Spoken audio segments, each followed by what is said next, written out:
Betrayal cuts deep, doesn't it? One day, you're happily married, thinking life's tough but manageable. The next, you catch your wife acting like the star of a soap opera, except you're not laughing. You're packing your bags, changing the locks, and wondering how the hell you ended up here. I suppose now is as good a time as any to tell you about us.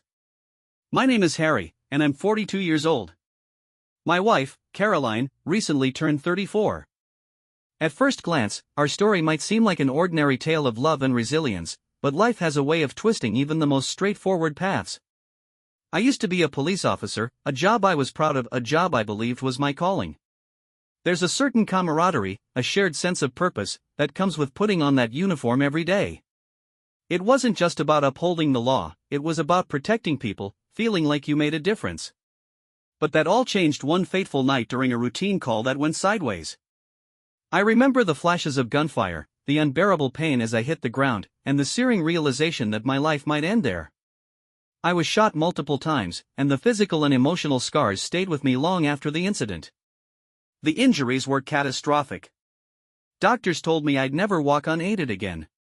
The news was a gut punch, losing not just my job but the identity I had spent years building. What came next were endless surgeries, physical therapy sessions, and sleepless nights filled with pain and frustration. Those were some of the darkest days of my life. I remember staring at the ceiling of the rehabilitation center, wondering if this was all my future would be, a series of half-completed steps on shaky legs. That's when Caroline entered the picture. She was a physical therapist, assigned to help me relearn how to walk. From the moment she introduced herself, there was something about her presence that calmed me. Caroline wasn't just good at her job, she had this rare ability to make people feel seen, even at their lowest. She didn't look at me with pity, only determination. Her kindness was matched by her tenacity. She refused to let me give up, even on the worst days when the pain felt insurmountable. Our sessions were grueling. Every step I took felt like a battle against my own body, but Caroline was always there, encouraging me with that unwavering optimism. She'd crack jokes when I needed them most, her laughter a welcome distraction from the dull ache in my legs and the sharper pain in my pride. Over time, I stopped seeing her as just my therapist. She became my anchor, my lifeline in a storm I hadn't been prepared for. When I was finally discharged, I couldn't help but feel a bittersweet sense of accomplishment. I could walk again, albeit with difficulty, but my career in law enforcement was over. I wasn't sure what life had in store for me. As I packed up my things to leave the rehab center, Caroline handed me a small note with her number scribbled on it. She said, "Call me if you ever need to talk or if you ever just want to grab coffee." There was a warmth in her smile, one that stayed with me long after I walked out those doors. At first, I hesitated. What would a woman like Caroline see in a broken man like me? But something about her sincerity gave me the courage to pick up the phone. One coffee turned into dinners, and dinners turned into long walks where we shared stories about our lives. She told me about her passion for helping people heal, how it gave her purpose. I told her about my time on the force, the good days and the bad, and how I was still grappling with the sense of loss. With Caroline, I didn't feel judged. She had this way of making me feel whole again. It wasn't long before we were inseparable. Our relationship grew, built on a foundation of mutual respect and understanding. Caroline saw past my scars, both physical and emotional. When she said yes to marrying me, I felt like the luckiest man alive. She had brought light back into a life that had felt irreparably dark. For the first 5 years, our marriage was everything I had ever dreamed of. Caroline's smile was the first thing I saw every morning and the last thing I saw before drifting off to sleep at night. Together, we built a life filled with quiet contentment. Or so I thought. When one door closes, another opens. Or so people like to say. For me, losing my career as a police officer felt less like a door closing and more like the entire house being razed to the ground. I had dedicated nearly 2 decades to the force, sacrificing sleep, weekends, and pieces of myself to a job that didn't always give back what it took. And then, in an instant, it was gone. The doctors called it a miracle that I survived being shot at close range. I didn't feel particularly lucky. The bullets didn't just tear through my body, they shattered my identity. Being a cop had defined me for so long that I didn't know who I was without the badge. Sure, I had a pension and the occasional thank you for your service from strangers, but the truth was, I felt untethered. Rehabilitation consumed the first year after the shooting. When I wasn't in physical therapy, I was at home wrestling with my limitations. My legs could barely carry me across a room without trembling, let alone chase down a suspect or patrol a city block. Caroline, who was still my therapist back then, once asked me what I missed most about the job. I thought about it for a while before answering. The sense of purpose, I finally said. Feeling like what I did mattered. When my therapy sessions ended, and Caroline and I began seeing each other outside the rehab center, I was still trying to figure out what came next. She encouraged me to think about what I enjoyed about being a police officer, besides the adrenaline rush. That's when it hit me, I liked solving puzzles. Crimes, disputes, mysteries, whatever you called them, they all boiled down to pieces of a larger picture waiting to be assembled. After weeks of deliberation, I decided to become a private detective. The idea felt natural in some ways, like a continuation of the work I'd done as a cop, but without the danger that had almost killed me. I used part of my pension to set up a modest office downtown. The place wasn't much, a small room with a desk, a second-hand filing cabinet, and a coffee maker that took up half the counter space. But it was mine. The work was different from what I'd expected. A lot of it involved sitting in a car for hours, waiting for someone to emerge from a building, or sifting through spreadsheets to track financial discrepancies. It wasn't glamorous, but it didn't have to be. For the first time in a long while, I felt useful again. Caroline was my biggest cheerleader during those early days. She would bring me lunch when I got too wrapped up in a case to eat or remind me to take a break when she saw me limping from sitting too long. Her belief in me made all the difference. Over time, the cases grew more interesting. What started as background checks and infidelity investigations soon expanded to missing persons and corporate espionage. I built a reputation for being thorough and discreet. Clients often remarked that my background in law enforcement gave me an edge. I didn't tell them about the hours I spent massaging the knots in my legs after a long stakeout or the days when the pain was so bad I couldn't leave my desk. Despite the challenges, I was proud of what I'd built. Life was finally starting to feel stable again. Caroline and I moved into a charming little house with a front porch where we'd sip coffee together on lazy Sunday mornings. She had her career as a physical therapist, and I had my detective agency. We were building something together, piece by piece. Looking back now, I wonder if I missed the signs during those early years. Little cracks in the foundation, subtle shifts in Caroline's demeanor that I attributed to stress or the natural ebb and flow of marriage. But at the time, I was too busy focusing on rebuilding my own life to see what was happening to hers. For the first 5 years of our marriage, everything seemed perfect, or at least, I thought so. Caroline was my rock, my partner, my best friend. We laughed easily, shared our dreams for the future, and supported each other through the everyday struggles of life. But as the years passed, the things that had once been effortless between us began to feel like work. The change was gradual, almost imperceptible at first. I chalked it up to the usual pressures of adulthood, her long hours at the clinic, my endless pile of case files, and the natural wear and tear of two people learning to share a life together. But in hindsight, I realized that it wasn't just time or stress, it was something deeper. 2 years ago, I was diagnosed with type 2 diabetes and high cholesterol. It was a wake-up call I hadn't expected. My lifestyle hadn't exactly been the healthiest. I smoked like a chimney, skipped meals, and lived off diner coffee and stale donuts during long stakeouts. The doctor told me I needed to make significant changes if I wanted to avoid serious complications down the line. I remember breaking the news to Caroline over dinner that night. She put on a brave face, telling me we'd get through it together, but there was a flicker of something in her eyes, something I couldn't quite place. Disappointment? Frustration? I told myself I was imagining things. The truth is, I wasn't. I tried to quit smoking, but it was harder than I thought it would be. Every time I went a few days without a cigarette, I became irritable, snapping at the smallest inconveniences. Caroline tried to be understanding at first.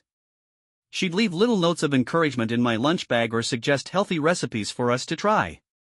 But over time, her patience wore thin. She started making comments, subtle at first, then more pointed. "You've got to take better care of yourself, Harry," she'd say, her tone laced with exasperation. "I can't do it for you." She was right, of course, but her words still stung. I was already drowning in guilt for letting my health get to this point. Hearing it from her only made me feel like more of a failure. As the months went by, Caroline became more distant. She was always busy with work, always too tired to talk or spend time together. The little rituals that had once brought us closer, a shared glass of wine on the porch, a walk around the neighborhood, started to fade. I found myself sitting alone most evenings, wondering where things had gone wrong. I began to notice other things, too. The way she'd light up around strangers in a way she no longer did with me. The new clothes she bought, far more stylish than anything she'd worn in the past. The way she started going out with her friends more often, leaving me behind with excuses that felt increasingly hollow. I told myself it was just a rough patch, that every marriage went through ups and downs. She's stressed, I'd think. She just needs some space. But deep down, I knew there was more to it. One day, I came home early from a client meeting and found her sitting on the couch, scrolling through her phone with a small, wistful smile. When she saw me, she quickly locked the screen and muttered something about work emails. It was such a small thing, but it gnawed at me. Was she hiding something? Or was I just being paranoid? The doubts crept in slowly, like shadows stretching across a room at sunset. They didn't consume me all at once, they lingered at the edges, whispering questions I didn't want to ask. Why did she seem so unhappy? Was it because of me? Had I become a burden she didn't want to carry anymore? The worst part was that I couldn't bring myself to confront her. Caroline wasn't just my wife, she was the person who had saved me when I was at my lowest. The idea of losing her was unthinkable. So I buried my fears and hoped, naively, that things would get better on their own. But hope can only carry you so far. The first real fissure in our marriage appeared on a Friday evening, though I didn't fully understand its significance at the time. Caroline had been distant for weeks, her restlessness building like a storm on the horizon. I'd asked her about it more than once, but her answers were always clipped: work stress, fatigue, nothing I should worry about. That evening, however, something shifted. She walked through the door with an energy I hadn't seen in ages. There was something in the way she carried herself, a spark of excitement, almost defiance, that immediately set me on edge. "Margaret and I are going out tonight," she said, setting her purse on the counter with a casual finality. "Out?" I asked, my voice heavy with surprise. She shot me a bright, almost dismissive smile. "To that new club downtown. It's supposed to be great." It was an odd choice for Caroline. She wasn't the kind of person who enjoyed loud music or crowded spaces, at least, she hadn't been in all the years I'd known her. I blinked, trying to process the shift. "A club? Since when do you like clubs?" She shrugged, her tone light. "I just feel like doing something different. Something fun. Do you want me to come with you?" I offered, the words escaping before I could think them through. Caroline tilted her head, giving me a look that was equal parts fond and patronizing. "It's a girls' night, Harry. Besides, I don't think it's really your thing, is it?" I nodded, even though her words left a bitter taste in my mouth. She disappeared into the bedroom to get ready, and I busied myself with making dinner, trying not to dwell on the uneasy feeling curling in my chest. About an hour later, she emerged, and my unease deepened. Caroline looked stunning. Her hair was loose and artfully tousled, her makeup subtle but striking, and her dress, a sleek, black number that hugged her figure perfectly, was far more daring than anything she'd worn in years. But it wasn't just the dress. It was the confidence with which she wore it, the way she looked at herself in the mirror with a glimmer of satisfaction. Then I noticed something else. As she bent to adjust the strap of her heel, the hem of her dress lifted slightly, revealing the edge of lace panties. Not the comfortable, everyday kind she usually wore, but the kind she used to reserve for special occasions. A twinge of jealousy flared in my chest. "You're really pulling out all the stops tonight," I said, trying to keep my tone light. She looked up, her smile soft but unreadable. "It's been a while since I dressed up. Feels nice to make an effort." I forced a smile, but the words stuck in my throat. The effort wasn't for me. "Don't wait up," she added breezily as she grabbed her clutch and headed for the door. I watched her leave, the sound of her heels clicking against the floor lingering in the air long after she'd gone. That night, I sat on the couch with the TV on but couldn't focus on a single scene. My thoughts churned, replaying the image of her in that dress, her coy smile, the lacy edge of those panties. Who was she dressing up for? Hours later, she returned. I heard the door open and the shuffle of her shoes being kicked off before she appeared in the living room. Her cheeks were flushed, and her eyes sparkled with a mix of alcohol and adrenaline. "How was it?" I asked, trying to sound casual. "Fun," she said with a laugh. "Exactly what I needed." "Did you and Margaret dance a lot?" I pressed. Her smile flickered, just for a moment, before she nodded. "Yeah, we danced, had a few drinks. Nothing crazy." I nodded, though the unease in my chest hadn't eased. I watched as she headed to the bedroom, humming softly to herself. She seemed lighter, freer. I told myself to stop being paranoid, that she had every right to enjoy herself.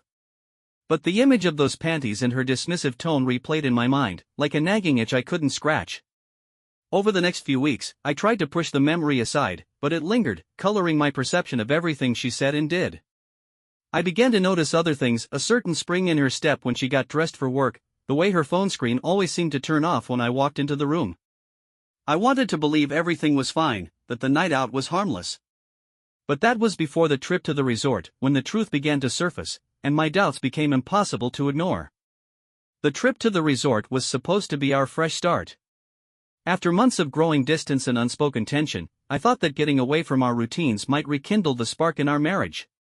Caroline seemed enthusiastic when I suggested it, almost too enthusiastic. She jumped at the idea, suggesting we invite another couple, Margaret and her husband, to join us. I didn't mind having company, but a small part of me had hoped for more time alone with her. Still, I told myself that anything was better than sitting in silence at home, each of us lost in our own worlds. The resort was picturesque, lush green hills, sparkling pools, and a view of the mountains that could steal your breath. It was the kind of place designed to make you forget your troubles, if only for a little while.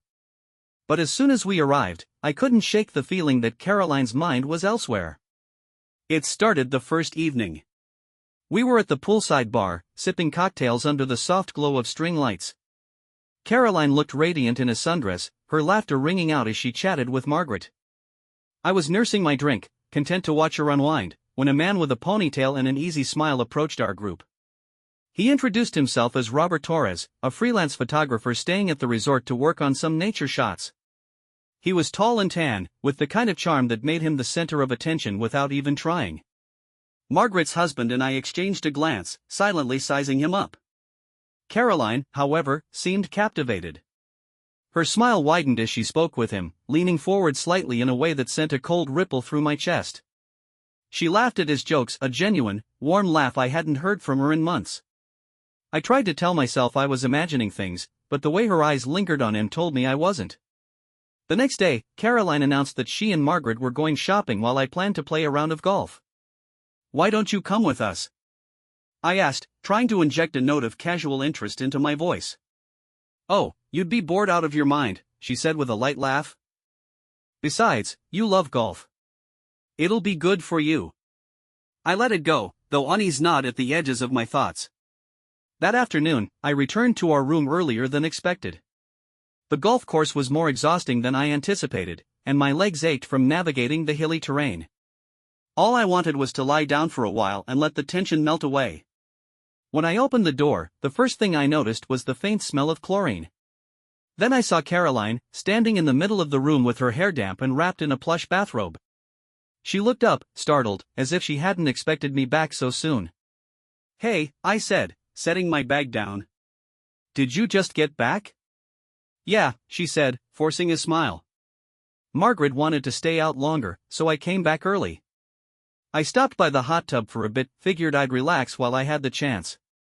Her words were casual, but there was something about the way she avoided my eyes that made my skin prickle. "By yourself?" I asked, trying to sound nonchalant. "Not exactly," she admitted, her smile brightening. "Robert was there. He's been giving me tips on photography. Did you know he shot for National Geographic?" She started talking about him with a kind of enthusiasm that made my stomach twist. I tried to keep my expression neutral, but every word felt like a tiny knife digging deeper. "Did you spend a lot of time with him?" I asked finally. Her smile widened, taking on a sharper edge.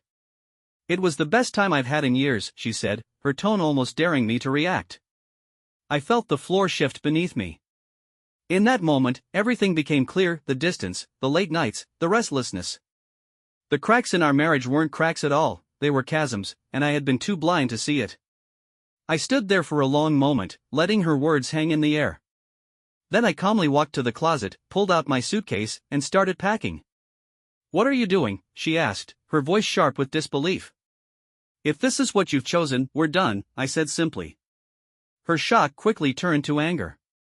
"You're just going to walk away? That's so typical of you, weak and spineless." I didn't take the bait. I zipped my bag, grabbed my wallet, and turned toward the door. "Goodbye, Caroline," I said, my voice steady despite the storm raging inside me. I left without looking back. Walking out of that resort room was both the hardest and the easiest thing I'd ever done. Hard because a part of me still loved Caroline, or at least the version of her I thought I knew. Easy because her words, the best time I'd had in years, had left no room for doubt about where I stood in her life. The drive home was long and filled with silence, interrupted only by the occasional buzz of my phone. Caroline called 3 times, then texted. The messages ranged from venomous to pleading.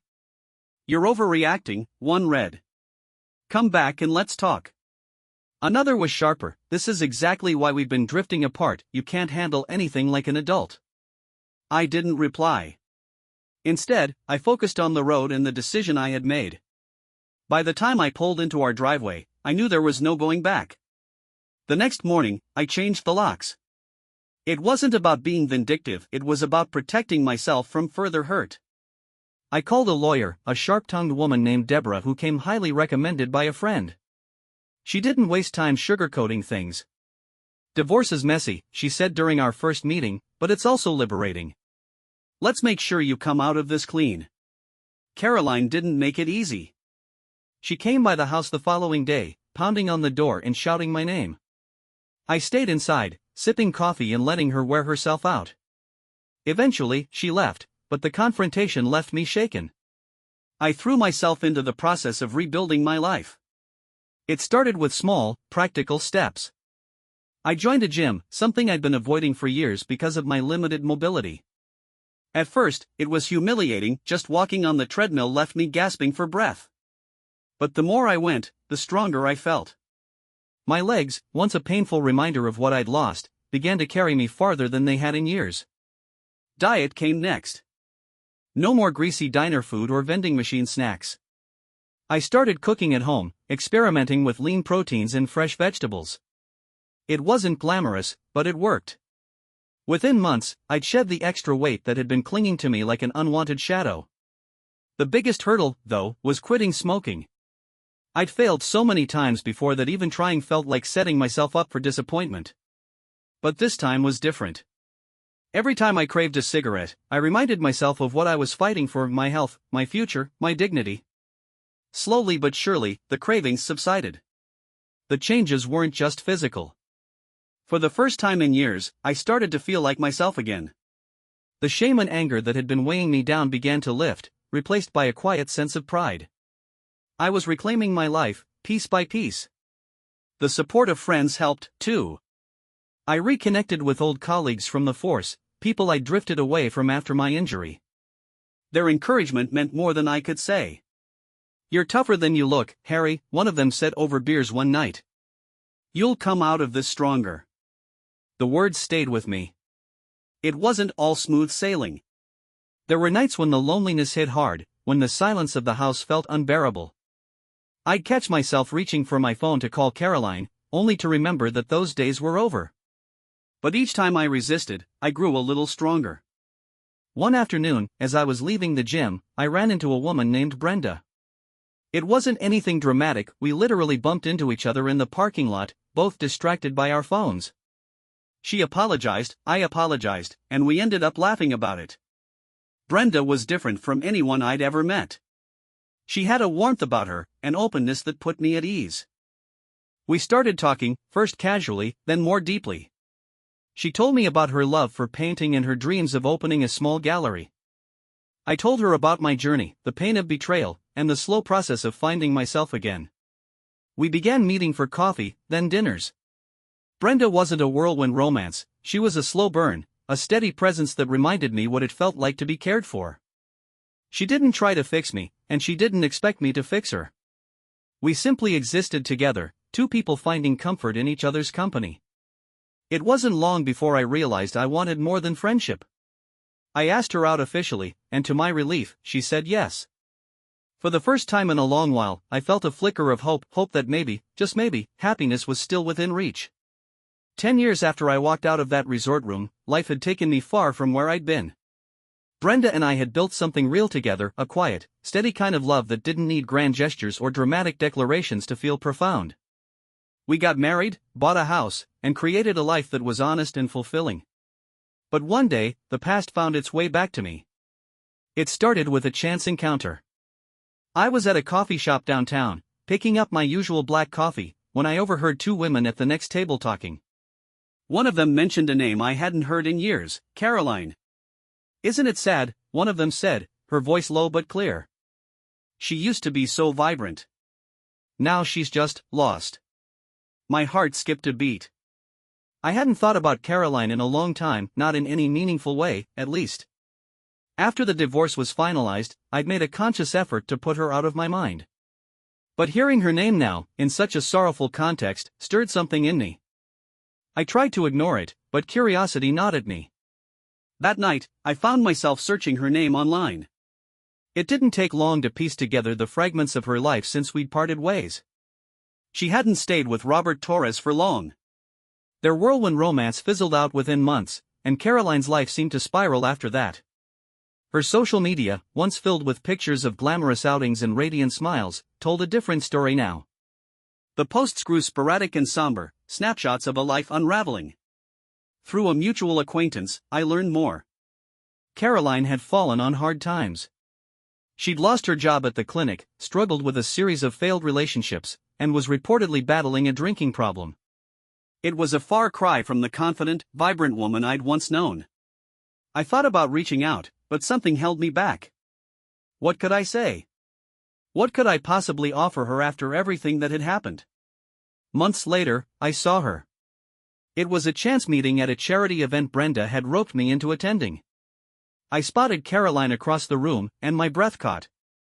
She looked so different, thinner, her hair streaked with gray, her once bright eyes dulled. She saw me, too. For a moment, our eyes met, and I saw a flicker of recognition. She hesitated, then made her way toward me. "Harry," she said, her voice soft and tentative. "Caroline," I replied, my tone steady but guarded. There was a pause, heavy with unspoken words. Finally, she broke the silence. "You look good. Really good." "Thanks." You look well, too," I said, though it felt like a lie. She gave a weak smile, as though she could see through my words. "It's been a long time." "It has," I agreed. For the next few minutes, we exchanged pleasantries, how she'd been, how I'd been, the kind of surface-level conversation people have when they're avoiding the deeper truths. Then, she surprised me. "I need to say something," she said, her voice trembling slightly. "I know I hurt you, Harry. I didn't realize it back then, not fully, but I do now. And I'm sorry.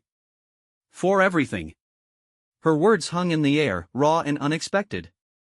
I could see the weight of them in her expression, the years of regret etched into her face. For a long moment, I said nothing. Then I nodded. "Thank you for saying that," I said. It wasn't forgiveness, not in the way she might have hoped, but it was the closest I could come. And, as I walked away, I felt lighter somehow, as though a piece of the past had finally loosened its grip on me. Do you think Harry truly forgave Caroline? Why or why not? Do you think Caroline genuinely regretted her actions, or was her apology more about her own guilt?